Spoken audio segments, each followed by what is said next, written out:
La fortuna que se le atribuye a Joaquín Guzmán Loera, el Chapo, líder del cártel de Sinaloa y recientemente sentenciado a cadena perpetua en una corte de Estados Unidos, sigue levantando polémica.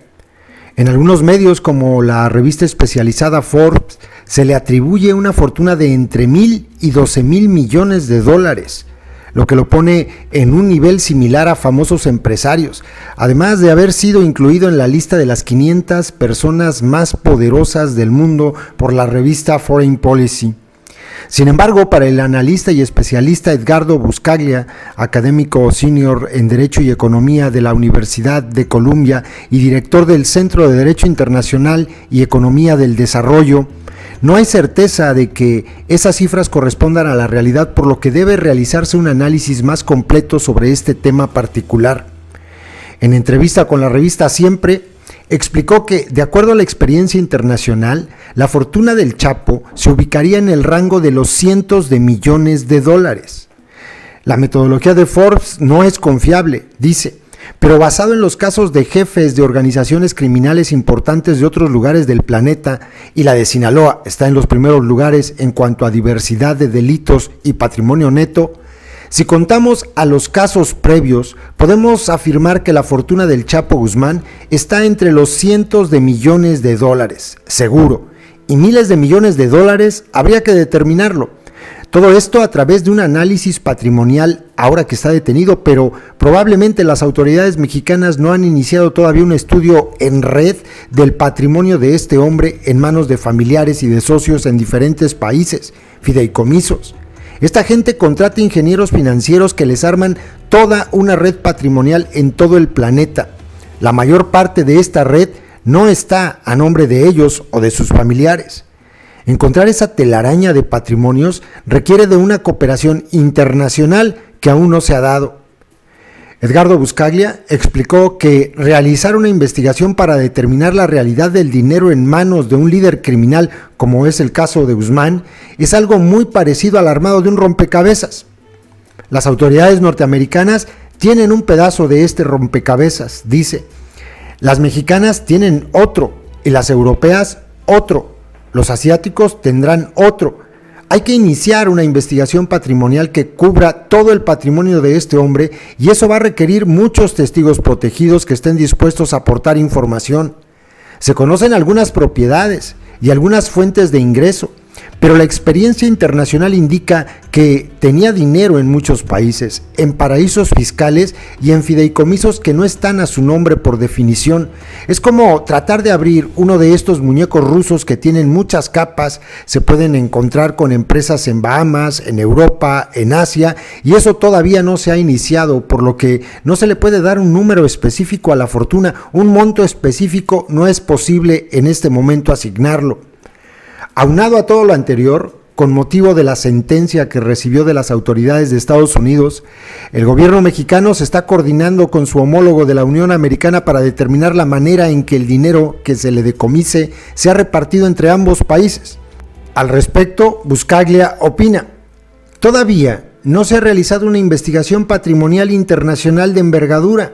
Por lo tanto, que se repartan un pedacito del rompecabezas los norteamericanos y los mexicanos no va a impactar en el patrimonio del cártel de Sinaloa. Hay que apuntar más allá de Guzmán Loera. Hay que apuntar a lo que está en manos del Mayo y de otros miembros de la organización. Para el entrevistado, una vez que la Unidad de Inteligencia Financiera de México, cuyo titular es Santiago Nieto Castillo, a quien consideró alguien muy capaz, empiece su labor, se podrá tener una idea de la verdadera dimensión de estas fortunas. Falta mucho tiempo para determinar el tamaño de la fortuna y cómo se va a repartir. Es muy prematuro llegar a una conclusión y hablar de cómo utilizar los recursos. Edgardo Buscaglia dejó en claro que si realmente se desea terminar con el dominio que tienen los grupos de la delincuencia organizada, lo primero que se debe hacer es acabar con los apoyos políticos que tienen. Si las investigaciones patrimoniales cubriesen a todos los políticos que están ligados a Guzmán y a su red, sucedería lo que pasó en Italia. Se replegarían los grupos criminales y se comportarían como los grupos franceses o españoles. No asesinan en masas o cometen crímenes de lesa humanidad, Pero no he visto en México que existan investigaciones que apunten a la dimensión política del Chapo Guzmán, de todos los políticos que ha comprado durante décadas, y al no desarmar la red de protección política, las demás organizaciones tienen los incentivos para seguir corrompiendo. Es por lo anterior que considero que falta que en nuestro país se dé una purga de los protectores políticos que tuvo, y hasta que eso no pase, no se va a ningún tipo de efecto sobre la organización criminal del Mayo Zambada y sobre las demás que operan en México con total impunidad y siguen creciendo. Buscaglia recomendó romper con este tipo de redes de protección como una manera de combatir la delincuencia organizada y la violencia que deriva de sus actividades, así como la corrupción y los delitos que se cometen a su amparo. En México, por el pacto de impunidad, no se ha abarcado la dimensión política de la delincuencia organizada, que no se ha tocado. De vez en cuando hay mucha presión internacional y se va en contra de algún gobernador como Javier Duarte y los detienen. Después de que hay un escándalo internacional, se les toca, pero no existen maxiprocesos en los que cientos de políticos son acusados, como en Colombia, Brasil, Italia, Rumanía.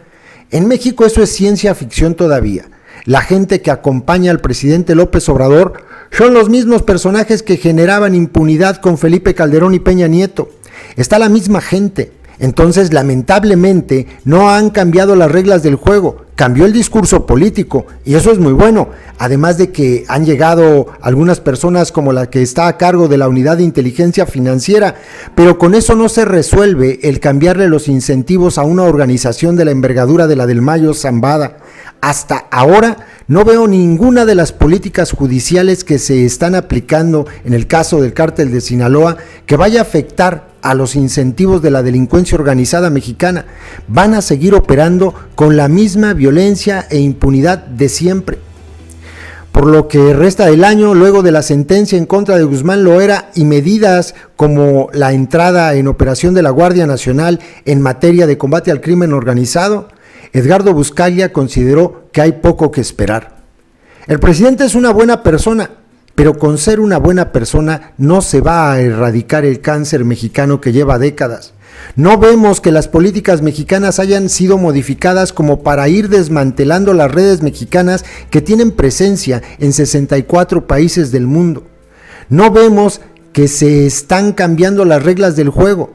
La Unidad de Inteligencia Financiera está haciendo un buen trabajo, pero luego los jueces siguen cumpliendo con el pacto de impunidad en el caso del congelamiento de cuentas.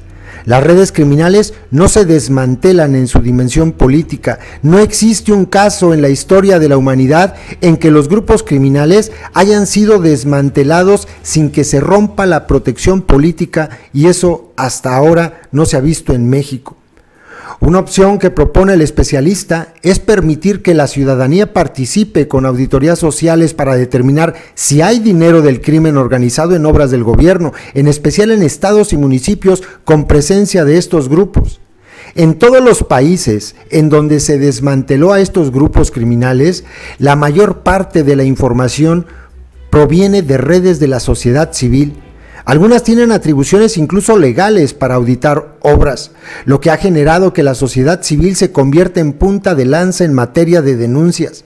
En México es un misterio para mí cómo un gobierno de izquierda no adopta esa práctica de otorgarle a la sociedad esas atribuciones, porque así cayó Odebrecht en Brasil.